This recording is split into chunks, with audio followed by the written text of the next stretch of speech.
Hello, नमस्कार और आदाब तमाम दोस्तों को आपके दोस्त और गाइड इरफान की तरफ से एक बार फिर आपके अपने चैनल एस्ट्रो एश्योरेंस पर। हम बेनिफिक ग्रहों की दशा का इंतजार करते हैं और उनसे कुछ ना कुछ नतीजे उम्मीद करते हैं। हालांकि हमेशा हमें बेनिफिक ग्रहों के नतीजे या मैलेफिक ग्रहों के तथाकथित चैलेंजिंग नतीजे वैसे नहीं मिलते जैसे हम उम्मीद करते हैं कि उनकी एनर्जीज दशाओं, अंतर्दशाओं या अहम ट्रांजिट के दौरान या जब कोई योग या दशा एक्टिवेट होती है तब भी उनके बारे में मशहूर है, क्योंकि दशा या अंतर्दशा या कोई अहम ट्रांजिट भी असर करता है। अब ऐसा क्यों है कि ग्रह कभी कभी वैसे नेचुरली व्यवहार नहीं करते जैसा हम उनसे उम्मीद करते हैं, और ऐसा क्यों है कि वो हमें उन नतीजों से अलग नतीजे दे सकते हैं जो वो आम तौर पर देते हैं, जैसा हम उनसे उम्मीद करते हैं या जैसा हम उन्हें जानते हैं। तो एक चीज जिसे हमें देखने की जरूरत है वो है नक्षत्र लेवल पर ग्रह एक दूसरे को कौन सी एनर्जीज देते हैं या एक्सिबिट करते हैं, क्योंकि उन पर कैसा असर होता है एक दूसरे पर। तो जब आप देखेंगे हमारे पास 27 नक्षत्र हैं और उन पर सिर्फ 9 ग्रह या 9 खगोलीय पिंड हुकूमत करते हैं। तो केतु से शुरू, फिर शुक्र, फिर सूर्य, फिर चंद्रमा, फिर मंगल, फिर राहु, फिर गुरु, फिर शनि, फिर बुध, एक के बाद एक हम देखते हैं कि नक्षत्र 9 ग्रहों के अधीन हैं और फिर अगले 9 नक्षत्र फिर उसी पैटर्न से राज किए जाते हैं और फिर वही पैटर्न।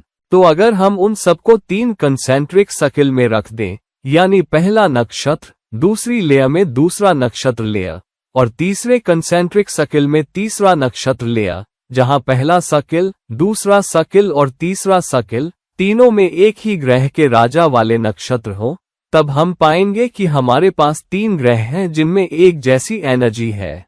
और फिर जब हम सारी एनर्जीज जोड़ते हैं, मसलन केतु की, अब केतु पहले नक्षत्र अश्विनी पर राज करता है जो नंबर 1 है। केतु 10वें नक्षत्र मघा पर राज करता है और केतु 19वें नक्षत्र मूल पर भी राज करता है। तो जब हम उन्हें जोड़ते हैं 1, 10 और 19, तो हमें क्या मिलता है? हमें 30 नंबर मिलता है, यानी 30 फिगर सबसे ऊंची एनर्जी है जो केतु एक्सिबिट करता है। और 30 नंबर, हमारे पास 30 नक्षत्र तो नहीं है, लेकिन जब 30 को घटाकर 3 और 0 को आपस में जोड़े तो हमें 3 मिलता है, यानी तीसरा नक्षत्र जो भी राजा हो, केतु अपनी सबसे ऊंची एनर्जी में तीसरे नक्षत्र जैसा व्यवहार करता है। अब तीसरा नक्षत्र कौन सा है? तीसरा नक्षत्र कृत्तिका है और कृत्तिका पर सूर्य राज करता है, यानी अपनी सबसे ऊंची एनर्जी पर केतु सूर्य जैसा व्यवहार करता है। और अगर हम इसे इसकी सबसे नीची एनर्जी पर ले आएं, तो हम इसे कैसे नीची एनर्जी पर लाएं?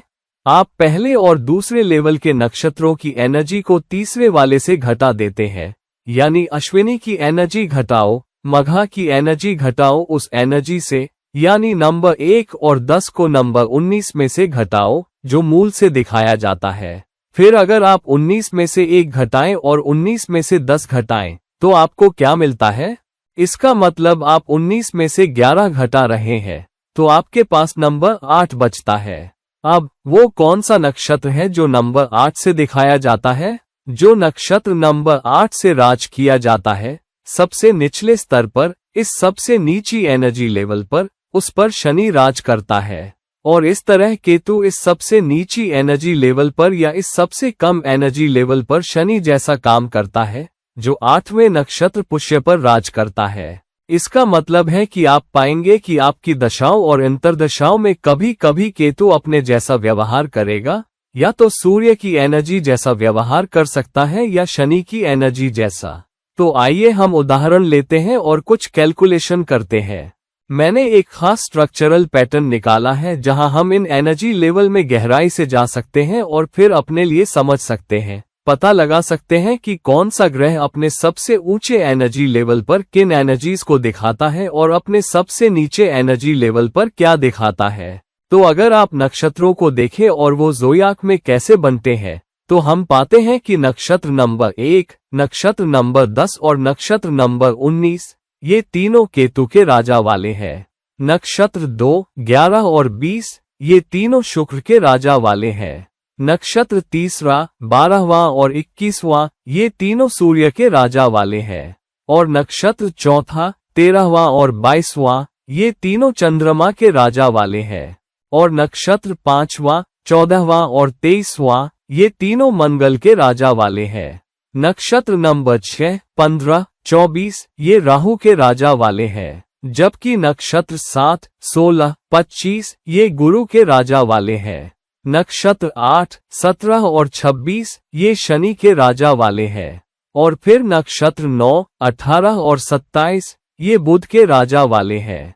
तो अगर आप केतु के राजा वाले नक्षत्रों को देखें, नंबर 1, 10 और 19 जो है अश्विनी, मघा और मूल।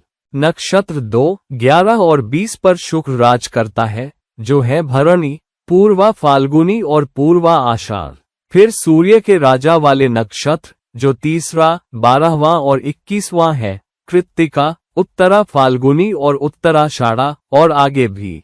और फिर अगर आप देखें और उन्हें एक कंसेंट्रिक सर्किल में रखें जहां एक ही ग्रह के तीनों नक्षत्र नंबर एक ही कंसेंट्रिक सर्किल के अंदर रखे जाएं, और अगर आप तीनों नक्षत्रों के नंबर जोड़ें तो हमें क्या मिलता है? कुल एनर्जीज। जब आप केतु के 1, 10 और 19 जोड़ते हैं तो हमें 30 मिलता है। तो केतु की सबसे ऊंची एनर्जी 30 है। जब आप 2, 11 और 20 जोड़ते हैं तो हमें 33 मिलता है। तो शुक्र की सबसे ऊंची एनर्जी 33 है। तीसरे नक्षत्र नंबर, 12वें नक्षत्र और 21वें नक्षत्र नंबर, हम उन तीनों को जोड़ें तो हमें 36 मिलते हैं। तो सूर्य की सबसे ऊंची एनर्जी 36 है, चंद्रमा की सबसे ऊंची एनर्जी 39 है, मंगल की सबसे ऊंची एनर्जी 42 है, राहु की सबसे ऊंची एनर्जी 45 है, गुरु की सबसे ऊंची एनर्जी 48 है, शनि की सबसे ऊंची एनर्जी 51 है और बुध की सबसे ऊंची एनर्जी 54 है। आखिरी नक्षत्र नंबर पाने के लिए हमें 30 मिलता है। केतु की सबसे ऊंची नक्षत्र एनर्जी जब आप उन्हें जोड़ते हैं तो हमें 30 मिलता है, जो कि 3 है, और तीसरा नक्षत्र सूर्य के राजा वाला है। जब आप शुक्र की 33 सबसे ऊंची एनर्जी जोड़ते हैं, 3 और 3, तो हमें 6 मिलता है, और छठा नक्षत्र राहु के राजा वाला है। यानी केतु की सबसे ऊंची एनर्जी पर केतु सूर्य जैसा काम करता है, अपनी सबसे ऊंची एनर्जी पर शुक्र राहु जैसा काम करता है, अपनी सबसे ऊंची एनर्जी पर सूर्य बुध जैसा काम करता है, और आगे भी। अब केतु सबसे ऊंची एनर्जी पर सूर्य जैसा क्यों काम करता है? क्योंकि केतु मोक्ष और त्याग का प्रतिनिधित्व करता है, और सूर्य क्या है? सूर्य आत्मा के सिवा कुछ नहीं। तो केतु का मकसद अपने सबसे ऊंचे एनर्जी लेवल पर आत्मा की तरह काम करना है, और आत्मा मोक्ष से मिलती है। अब शुक्र क्या है?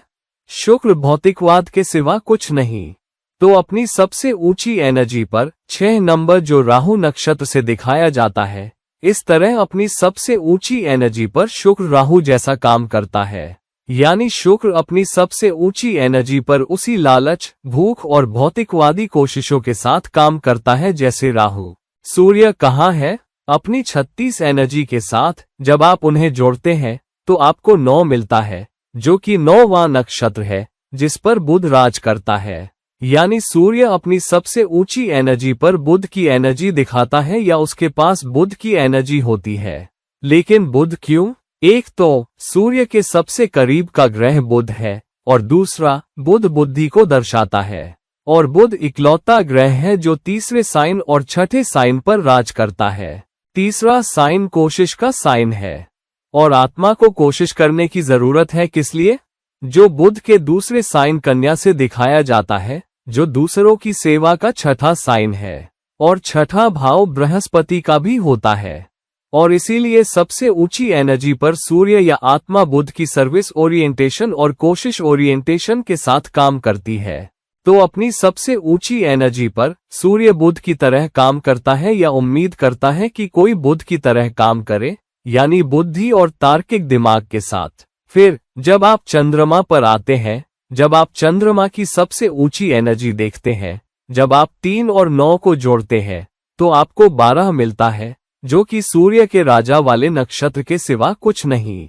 और इस तरह अपनी सबसे ऊंची एनर्जी पर चंद्रमा सूर्य जैसा काम करता है। एक वजह यह है कि चंद्रमा की सबसे ऊंची रोशनी सूर्य के बाद आती है, जो वैसे भी सूर्य की परावर्तित ऊर्जा से होती है। और दूसरा, जब आप चंद्रमा की कुल एनर्जी को देखते हैं, जो माँ पोषण करने वाली है और सूर्य पिता है, तो चंद्रमा सूर्य जैसा काम करता है। जब मौका आता है ऐसे मौके पर, तो माँ ही वो हो सकती है जो पिता की तरह काम करे जब पिता आसपास ना हो। तो एक माँ का पिता बनना आसान है, बजाय इसके कि पिता माँ बने और पूरी तरह पालन पोषण करे। जब आप मंगल पर जाते हैं, तो मंगल की सबसे ऊंची एनर्जी 42 है। जब आप 4 और 2 को जोड़ते हैं, तो आपको 6 मिलता है, और छठा नक्षत्र फिर से राहु के राजा वाला है। लेकिन मंगल अपनी सबसे ऊंची एनर्जी पर राहु की तरह क्यों काम करता है? मंगल गोल ओरिएंटेशन है, और मंगल गति पकड़ता है और लड़ने की चाल मारता है जो वो चाहता है उसे पाने के लिए, और बिना डरे अंधाधुंध जाता है जो वो चाहता है। और राहु अपने लालच, अपनी भूख, अपनी मर्जी के लिए ऐसी ही एनर्जी है। वो किसी भी तरह के खतरे में पड़ सकता है, किसी भी सूरत ए हाल में घुस सकता है और इंसान को अंधा कर सकता है। और यही वजह है कि अपनी सबसे ऊंची एनर्जी पर मंगल राहु की तरह काम करता है। जब आप राहु पर जाते हैं, तो राहु की सबसे ऊंची एनर्जी 45 पर है। जब आप 4 और 5 जोड़ते हैं, तो हमें 9 मिलता है, और 9वां नक्षत्र बुध के राजा वाला है। तो अपनी सबसे ऊंची एनर्जी पर भी राहु बुध की तरह काम करने की उम्मीद रखता है। वजह दोहरी है। एक, राहु इकलौता ग्रह है जो सूर्य और चंद्रमा दोनों को ग्रहण कर सकता है। चंद्रमा सूर्य की एनर्जी को परावर्तित करता है, जहां सूर्य आत्मा है। तो अपनी सबसे ऊंची एनर्जी पर, क्योंकि सूर्य खुद भी बुध की तरह काम करने की उम्मीद करता है, बुद्धि और तार्किक दिमाग के साथ, और इसलिए भी कि बुध सूर्य के बगल में है या सूर्य का सबसे करीबी ग्रह है। जब आप गुरु की सबसे ऊंची एनर्जी देखते हैं, जब आप 7वें नक्षत्र, 16वें नक्षत्र और 25वें नक्षत्र को जोड़ते हैं, तो आपको 48 मिलता है। तो गुरु की सबसे ऊंची एनर्जी 48 है, और फिर आप 4 और 8 को जोड़कर 12 पाते हैं, जो फिर से 12वां नक्षत्र है जिस पर सूर्य राज करता है। तो गुरु को अपनी सबसे ऊंची एनर्जी पर भी सूर्य की तरह काम करने की जरूरत है, या उम्मीद की जाती है कि वो सूर्य की तरह काम करे, या आत्मा की तरह सूर्य की तरह काम करता है। और जब आप शनि पर जाते हैं, तो तीनों नक्षत्रों को जोड़ने पर आपको 51 मिलता है। तो शनि की सबसे ऊंची एनर्जी 51 एनर्जी लेवल या नंबर 51 है। जब आप उन्हें जोड़ते हैं, तो आपको नंबर 6 मिलता है, जो छठे नक्षत्र को दिखाता है। तो शनि भी अपनी सबसे ऊंची एनर्जी पर राहु की तरह काम करता है, बिल्कुल वैसे ही जैसे राहु शनि की तरह काम करता है। हमारे पास श्लोक भी है, शनि वत राहु कुज वत केतु, जो अपने आप मतलब रखता है कि न सिर्फ राहु शनि की तरह काम करता है, बल्कि अपनी सबसे ऊंची एनर्जी पर शनि भी राहु की तरह काम करता है। और शनि समर्पण, प्रतिबद्धता और अनुशासन के सिवा कुछ नहीं, लेकिन किस लिए? गोल हासिल करने के लिए। और शनि कर्म को भी दिखाता है, और राहु कुंडली में क्या दिखाता है? राहु भी इस खास जिंदगी के कर्म को दिखाता है। केतु वो सब दिखाता है जो आप पहले ही हासिल कर चुके हैं, वो सब जो बीत गया। लेकिन राहु उस कर्म को दिखाता है जिसे आपको इस दुनिया में हासिल करना है। और इसीलिए जहां शनि अपनी सबसे ऊंची एनर्जी पर राहु की तरह काम करता है, वहीं राहु भी शनि की एनर्जी को दिखाता है, और इसीलिए दोनों कुंभ राशि पर भी राज करते हैं, जो चंद्रमा के त्रिकोण वाली राशि भी है शनि की। तो जब आप सबसे ऊंची एनर्जी को देखते हैं, तो ग्रह सबसे ऊंची एनर्जी के साथ राज करते हैं जो किसी दूसरे ग्रह की एनर्जी को दिखाती है। और 3 आम एनर्जी हैं, सूर्य, राहु और बुध। यानी ये 3 खगोलीय पिंड कुंडली की कुल एनर्जी को दिखाते हैं। और इकलौता आउटलायर यहाँ बुध है। बुध अपनी सबसे ऊंची एनर्जी पर बुध की तरह काम करता है, और यही वजह है कि बुध इकलौता ग्रह है जो अपनी ही राशि कन्या में ऊंचा, एक्सॉल्टेड होता है, जबकि कोई दूसरा ग्रह अपनी ही राशि में ऊंचा नहीं होता सिवाय बुध के। तो बुध ग्रहों में आउटलायर है। और बुध वैज्ञानिक रूप से भी एक ऐसा ग्रह है जिसकी कक्षा दीर्घवृत्त, एलिप्सिस है, दूसरे ग्रहों से अलग। और इस दीर्घवृत्त में बुध अपनी कक्षा में सूर्य से सबसे दूर चला जाता है और उसी समय सूर्य के सबसे करीब भी आता है, जैसे कि वो सूर्य के गुरुत्वाकर्षण से बचने की कोशिश कर रहा हो। और इस तरह बुध एक ऐसा ग्रह है जो सूर्य आत्मा की एनर्जी को नियंत्रित या प्रदर्शित करता है, लेकिन साथ ही एक आउटलायर के तौर पर खड़ा होता है, जहां सूर्य की ज्यादातर एनर्जी को भी अपने सबसे ऊंचे स्तर पर बुध की तरह व्यवहार करने की उम्मीद होती है। अब जब हम सबसे नीची एनर्जी के कुल कॉम्बिनेशन को देखते हैं, तो सबसे नीची एनर्जी पर अगर आप घटाएं, इस फिगर में हम देख सकते हैं कि केतु का सबसे ऊंचा नक्षत्र नंबर 19 है, जो मूल है। शुक्र का सबसे ऊंचा नक्षत्र 20 है। सूर्य का सबसे ऊंचा नक्षत्र 21वां नक्षत्र है। सबसे ऊंचे नक्षत्र सबसे बाहरी कंसेंट्रिक सर्किल में है, और फिर सबसे अंदरूनी सर्किल और उसके बाद वाला सर्किल दो दूसरे नक्षत्र हैं जिन पर उसी ग्रह का राज होता है।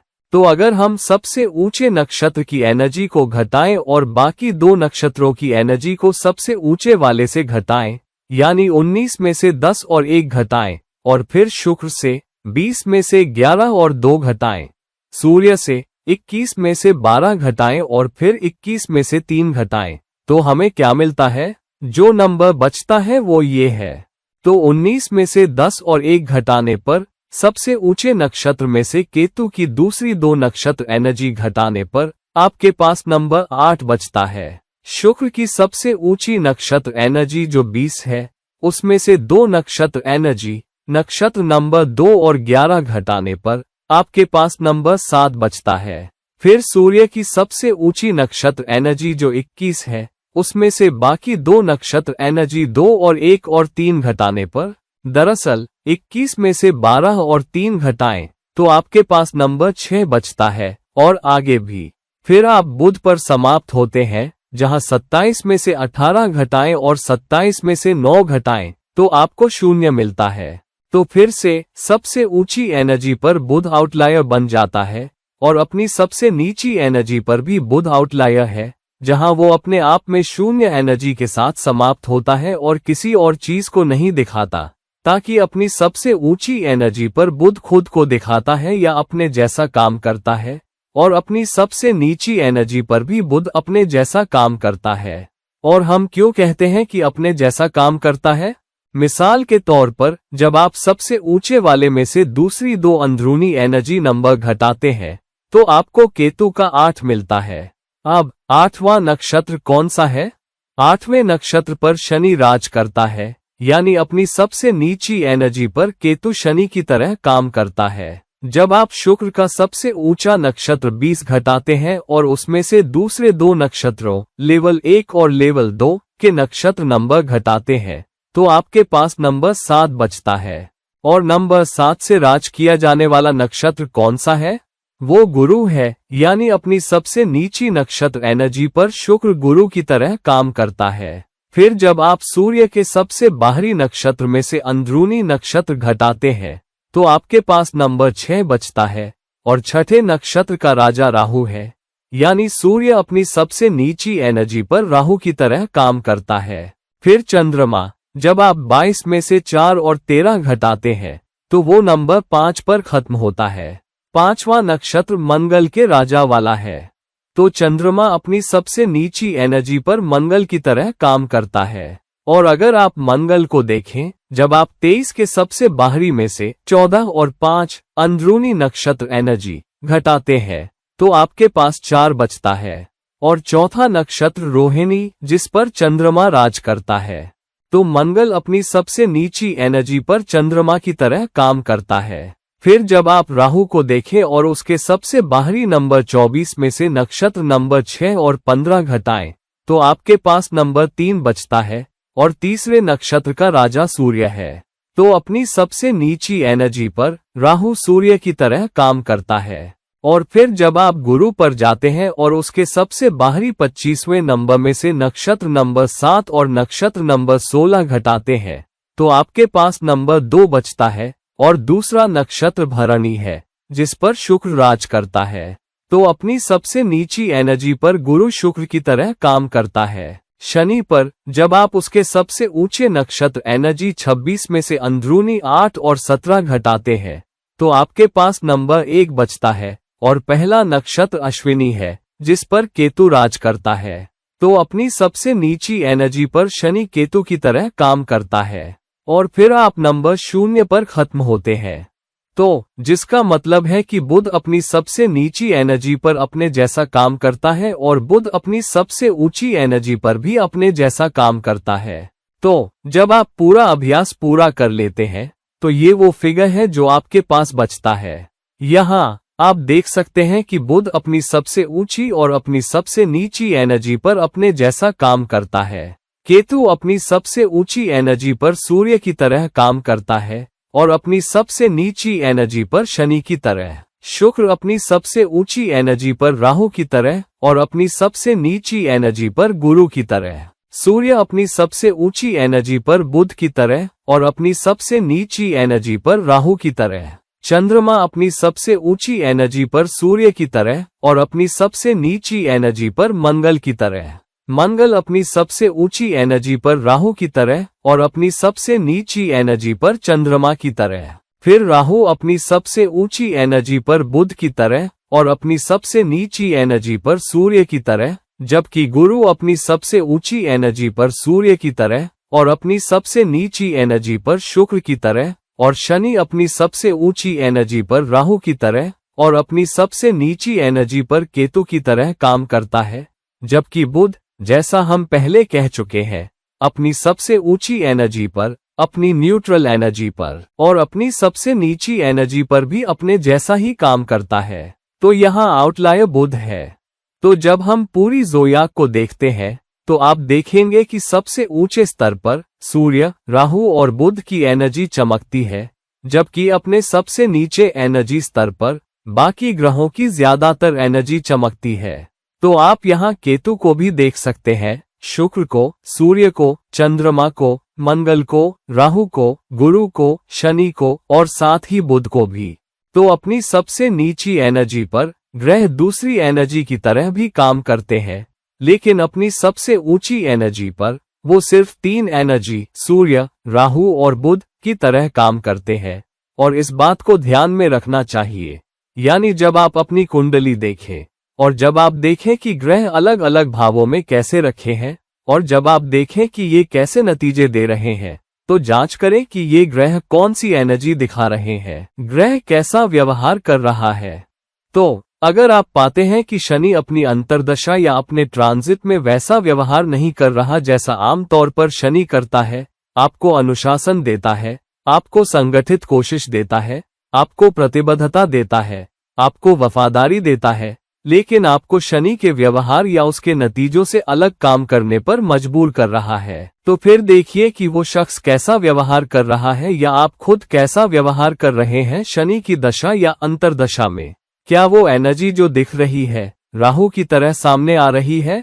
मिसाल के तौर पर कोई शख्स जिसके पास शश योग हो, यानी शनि अपनी ही राशि में केंद्र भावों में हो, तो वो शख्स खास तौर पर जब शनि लग्न में शश योग में हो तो अपनी दशा और अंतर्दशा में राहु की तरह व्यवहार कर सकता है।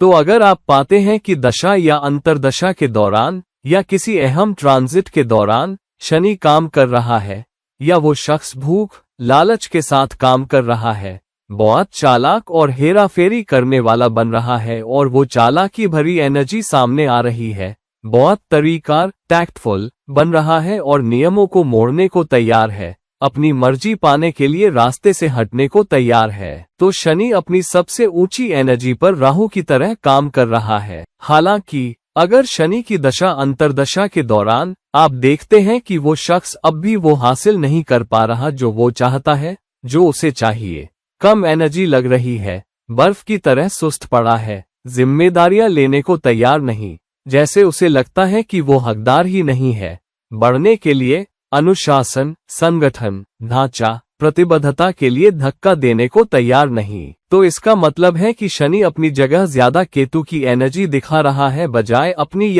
अपनी सबसे ऊंची एनर्जी राहु के।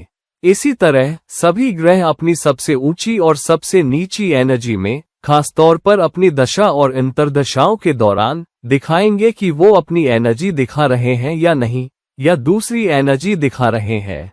तो बेनिफिक ग्रहों की दशा और अंतर्दशा में, मिसाल के तौर पर, अगर आपको बेनिफिक नतीजे नहीं मिल रहे, जैसे गुरु की दशा या चंद्रमा की दशा या शुक्र की दशा में आपको वो नतीजे नहीं मिल रहे जिनकी आप उम्मीद कर रहे थे, तो आपको देखने की जरूरत है कि क्यों वो ग्रह अपनी सबसे ऊंची एनर्जी में अपनी दशा या अंतर्दशा में अपने नतीजे नहीं दिखा रहा बल्कि अलग नतीजे दिखा रहा है।